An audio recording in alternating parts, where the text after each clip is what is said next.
Tangu tupate uhuru, Mzee Jomo Kenyatta alikuwa president wa Kenya miaka 15. Ninyi mnajua namna hiyo? Alikufia kwa ofisi. Mwai Kibaki marehemu akakuwa president miaka 10, si ndio? Yeye akakuwa 25. Uhuru Kenyatta akakuwa president miaka 10, ikakuwa 35. Jamii ya Kikuyu wamesema hiyo imewatosha. Hawataki mambo ya ulafi, hiyo imewatosha. Jamii ya Kalenjin Mzee Moi aligonga 24. Hiyo record hata tukizi miaka mingapi haitawahi kunjwa. 24. Mheshimiwa Ruto wako saa hizi ndio? Mungu akimjalia aende yake 10 atakuwa amegonga miaka 34 wa Kalenjin. Jamii mbili imegonga miaka 69 hapa rais wa Kenya, si ndio? Waduya bwana.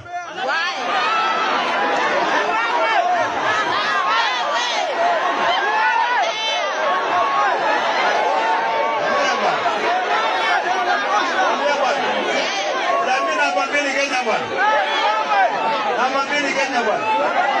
Hata kwa jeshi maji, hata kwa jeshi, komanda ya jeshi Wakikuyu wamekuwa na Kibochi, wamekuwa na Karangi, majenerali Foster.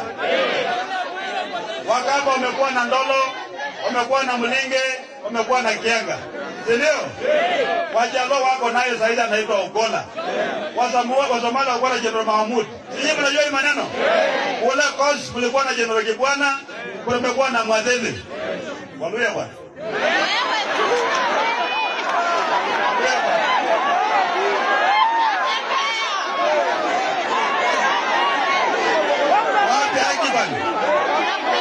Wapi haki bwana?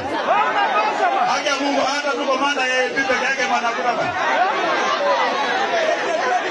Hata wanasema sisi makomanda ya security kweli. Huko anakuja kupigana kwa matanga.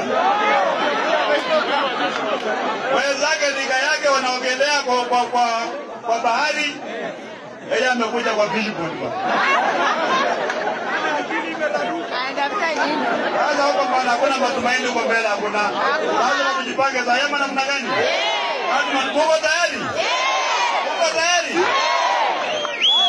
Mimi nimeshika chui mkia. Kwanza watu yangu ya Trans Nzoia ambaye mko hapa. Tukitoka hapa enda nyumbani waangalie maisha yako. Kama maisha yako ni mazuri shukuru Mungu, si ndio? Kama ni mabaya omba Mwenyezi Mungu kwamba hii maisha mabaya fanya nini? Na umwambie Mungu going forward nitachagua viongozi wa siasa ambao ni wazuri. Ama namna gani?